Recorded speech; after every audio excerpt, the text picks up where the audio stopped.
Hello, and welcome to beautiful Naples, Florida, where I am at the beach. And today I want to talk about the 6 habits for growth.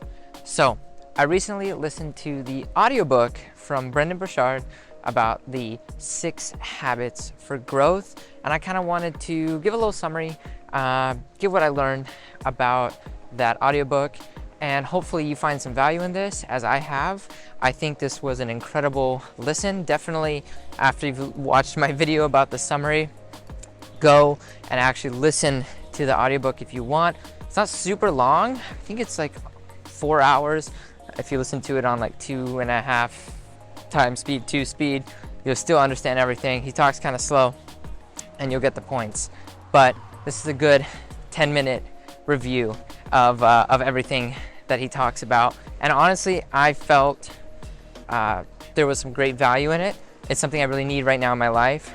They say always be in your growth mindset, much like Naples, Florida, that after hurricanes last year has been kind of in a tough spot, and they need to go through that growth and redevelopment again. And so I thought it very fitting to film this video here, because there is still a lot of beauty in the process of growth and really learning how to better yourself. So let's get into the first of 6.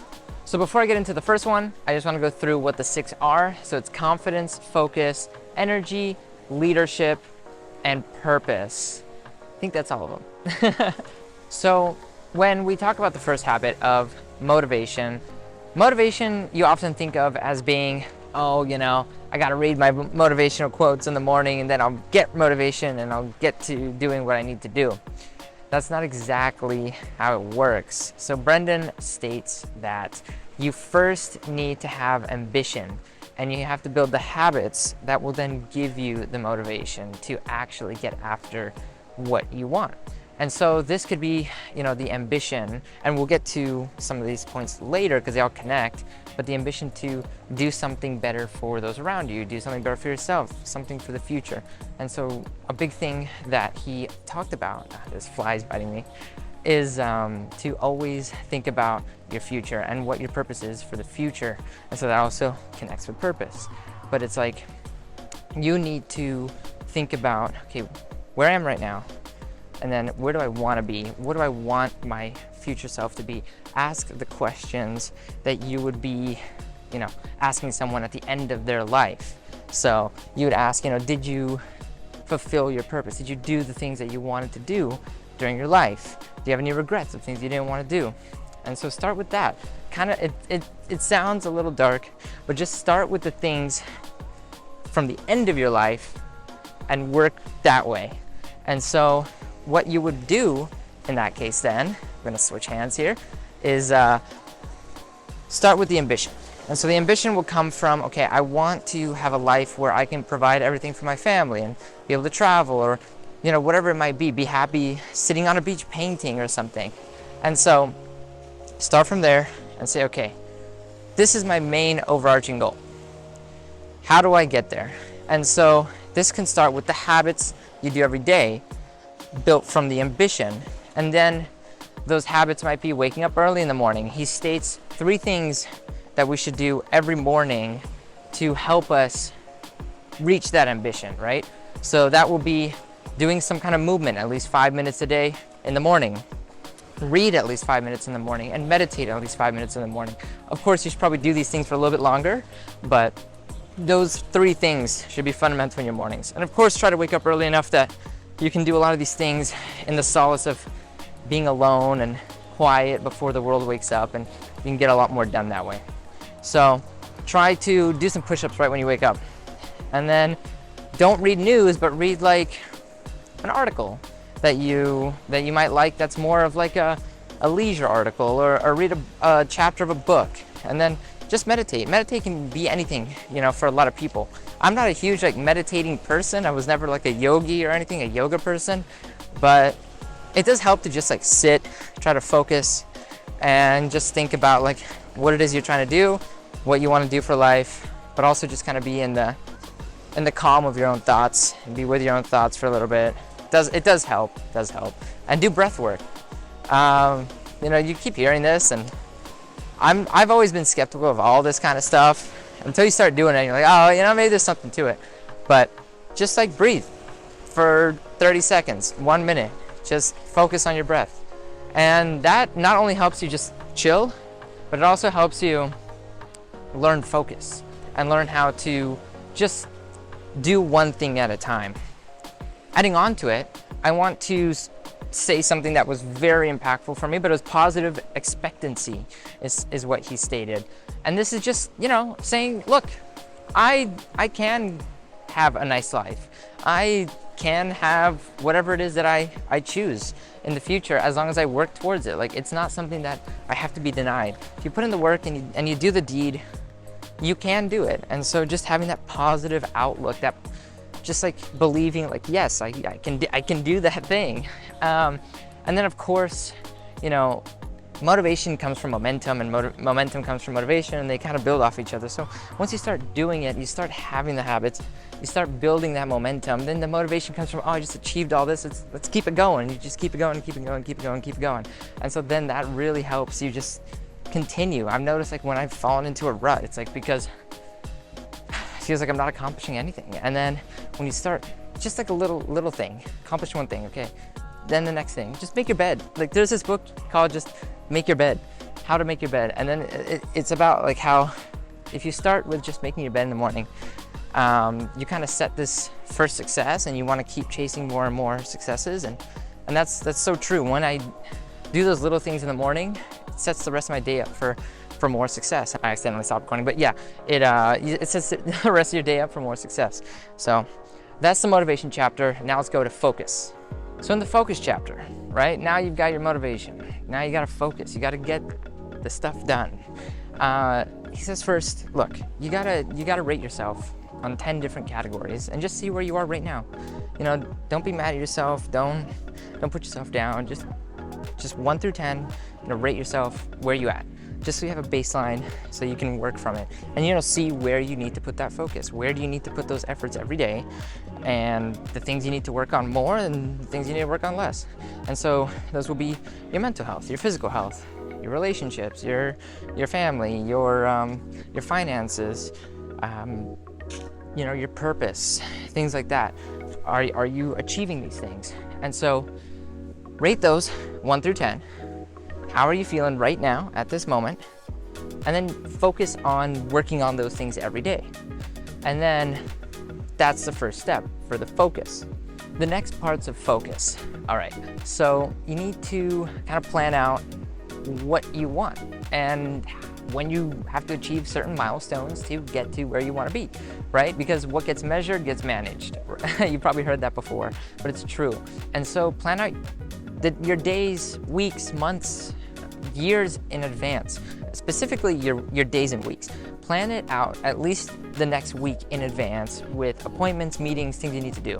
And time block it, put in your calendar. I love using this method because you kind of see when you have to do things and for how long. So I would say even before doing that, just like measure how long it takes you to do certain tasks so that you actually use a realistic amount of time.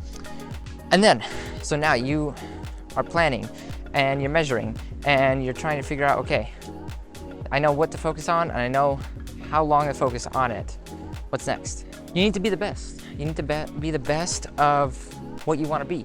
You want to not just be the person that you are now or you have been, but be the best version of yourself you want to be in the future, right? So like, no matter what's happened in the past, you could be the biggest failure like me, the biggest screw up, but you have to think forward and you have to look forward. And so try to be the best version that you see yourself being in the future. Start doing that now, because all you can change is from this moment on forward, right? And so going on with that is discipline. Well, where do we lack discipline? How do we lose that? How do we lose that focus? A lot of the times it comes from fatigue is what he says. So that fatigue might just come from, you know, you were working 9 hours straight, not taking a break. Take breaks, take a break every 50 minutes, you know, just go walk outside, come back. But the big thing with the breaks too, is you need to make sure it's a focused break. So, you know, don't multitask. Don't do like 10 things all at once in your 5-10 minute break. Just do one thing. Just go for a walk, get the mail, come back. You know, it doesn't have to be super complicated. Just do the one thing. That's it. The final point on focus is to journal. Just journal what you are doing, how you're doing, what you're learning every day. That's the best way to continue to learn and continue to retain that information and see what you need to work on and see what you did well today. Just journal it so that you can understand, okay, today I got a little bit distracted, spent too much time on social media, tomorrow I'm gonna do better. And you are very cognizant of what you're doing, how you're doing, and how you're improving.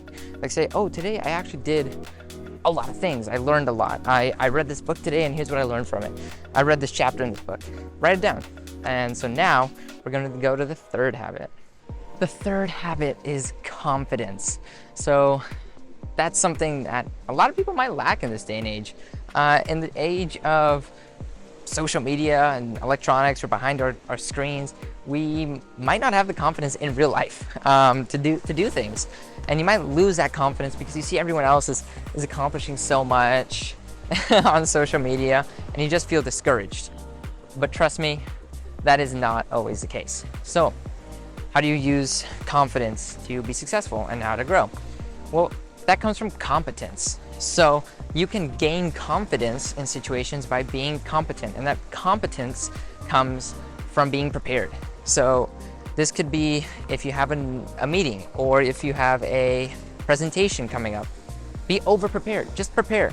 Because when you're prepared, you're calm, cool, collected, and that exudes confidence. Once you have the confidence, you have clarity, you have conviction, and this clarity comes from the conviction, and this is who you believe you are, who you believe you can be. What skills do you have? Things like that. And those things will help you so much with the next step, the fourth habit. So the fourth habit, energy.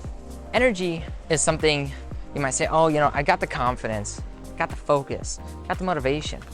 I do all the things, but I just lack energy. It's just so hard to keep going every single day.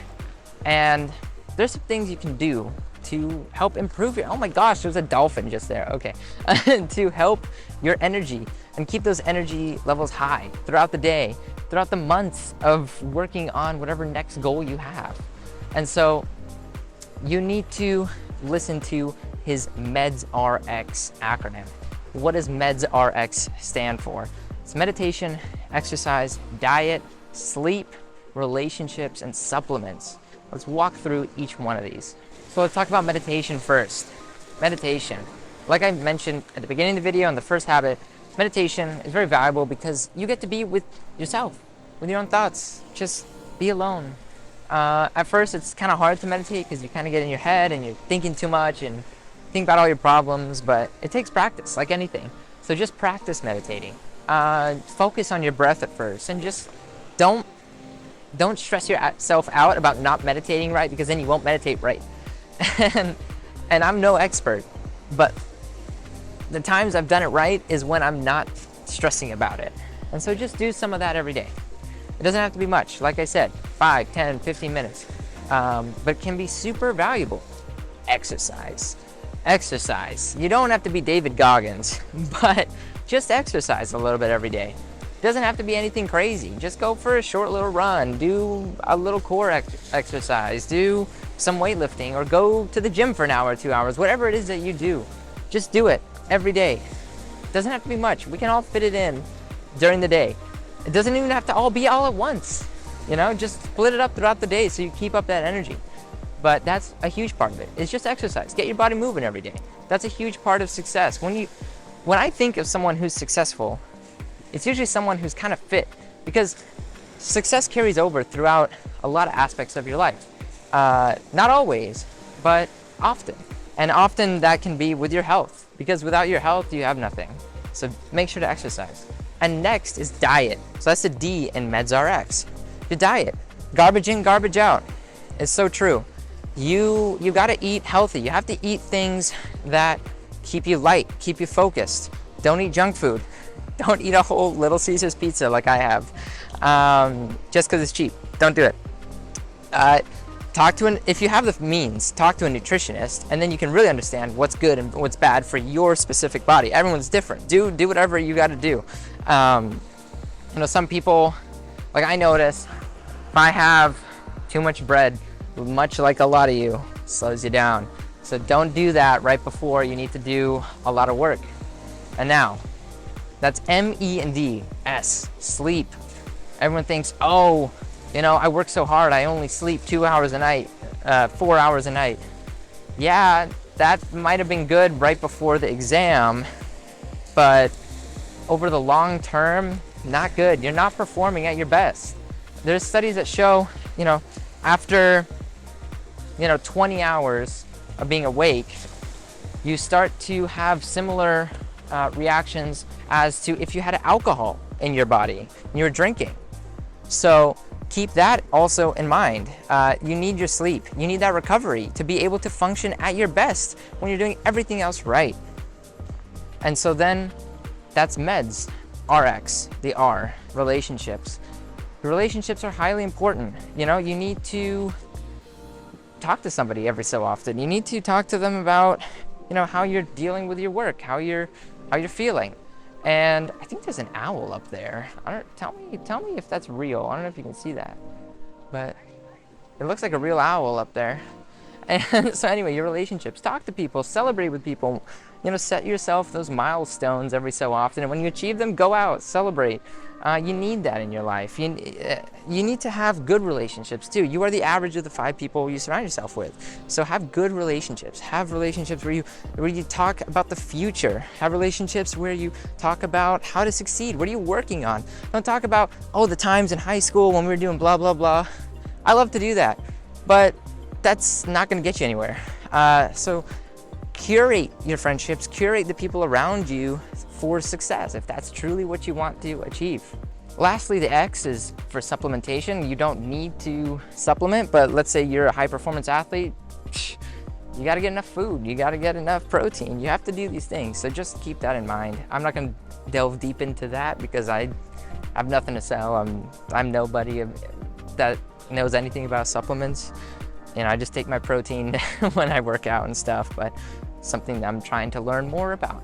But it's something that if you're in it and you need it, then do it, right? So that's meds RX. That's a large part of that energy equation. So I touched upon a lot of the energy equation, the energy habit, through those meds RX items, but I wanted to also talk about, your social connections. And on top of that, I want to talk about emotions and stress. So let's kind of start with the emotions and stress part. I am a highly stressed out guy. So I am no expert in how to deal with stress. But from what I read, I'm going to try to implement some of these things because I need it. But just try to focus on, why is this emotion occurring and why is it causing stress? So it was kind of hard for me to grasp the concept that he was talking about, but I will try to portray it to you. And essentially, stress is somewhat of a choice. When things happen, life happens, work happens, something bad will happen and you get a negative emotion and then you get stressed about it. When you feel the stress, immediately just take a second, walk out, walk around, take some breaths. He mentions, taking 3 breaths and do that 3 times per day, and that helps. But really, stress is you choose that. For some people that's hard to say, but it's true. And over the last year, I've been really stressed out, but I've also learned, how to also let go and not be stressed out at times and just enjoy the moment and also try to refocus and get back into whatever I'm trying to do. And then that kind of works with the social aspect. Socializing is a way to recharge as well. You can be an introvert or extrovert, but just talk to somebody once in a while. It doesn't have to be all the time. It helps with someone that you care about. Habit number 5, purpose. All right, we don't all feel like we have a purpose sometimes, or you feel like there's a dolphin. Look at that. Oh man, there's more. Do everything with purpose. We don't all have a singular purpose throughout life. Even though we think we should or we think we do, we don't. Things change. Life changes. Someone might be Like in the audiobook, Brendon talks about how his father got cancer and went to the hospital, and his purpose changed. And his purpose was to focus on family and his father. And that happens. That's when you need to do things with purpose, whatever it might be. It might be doing the homework with your children. Do that with purpose. Do that with intention. Do whatever you're doing with purpose, and that is purpose. And you can journal about that. Going back to journaling. Journal about it. What do you feel like your purpose is? What are you doing to, feel the intention and the purpose in whatever it is that you're doing every day, whatever it might be, even if it's a job you hate, do it with purpose, because that will kind of help to push you to at least achieve your goals and work towards them even when things are not great. Another two things that help with purpose are social celebration and mentorship. So, you could be anybody and you could mentor someone else. I was a mentor in college. I didn't know everything, but I knew a little bit more than the person that I was mentoring, right? And so just help, and this is not like a one-time thing, but like just work on helping someone over a long period of time, imparting your knowledge, working with them, helping them. This could be your kids, it could be a friend, whatever it might be. But that gives you a lot of purpose. And then the social celebration is something we touched upon earlier in the video. But when you achieve something, or you work really hard through something, go out, celebrate, have a nice dinner with your significant other, or go out with your friends, or whatever it might be. You have to have that every so often. And so that will help you with purpose. Let's get to habit number 6, leadership. So when we talk about leadership, everyone's a leader. You don't have to be a manager. You don't have to be a project manager, product manager. You don't have to be a teacher. You don't have to be the president of the United States. Everyone's a leader. You're a leader to your kids. You're a leader to your friends. You're a leader in whatever it is that you do. Sounds weird, but I am somewhat of a leader to the following on this YouTube channel. And so Brendon mentions an acronym called CUPS. CUPS stands for compassion, understanding, praise, and support. So the compassion, when you're talking to somebody, you're working through something difficult, have some compassion for them. Try to understand where they're coming from. That's the U, understanding. And then some patience and some praise. Thank them for sharing with you. And that goes a long way. Down the line, someone might say, look, I don't agree with you, but you supported me and you listened to me back when we were having this difficult time. And so that will help. The S is for support. Support those people around you. Support your team. Sometimes you don't have to be the ruler, the king. You have to work with people. And sometimes this is also by challenging them. Challenge your team. Challenge the people around you. You want to get the best out of them, right? And so by doing this, by challenging them, pushing them just that little bit over what they're capable of, they will improve. They will get better. And they'll say, hey, wow, that was really rewarding. You know what else is rewarding? When they have ownership of what they're doing. So don't micromanage. Let them have a little bit of ownership. People love to work harder on things that they own and that they believe in. So that is another way to help achieve more, support more in your team. Brendon kept mentioning that people support what they create. Let them create. Let them solve the problem on their own. Do not try to tell them exactly how to do everything. And competence builds confidence. So when they believe and they do, and they finish a task more on their own than with you micromanaging them, they feel competent, they feel confident, and they can attack the next problem better. Anyway, those are the 6 habits of growth by Brendon Burchard. I hope you enjoyed this little summary. Kind of went over 10 minutes, but I really liked it.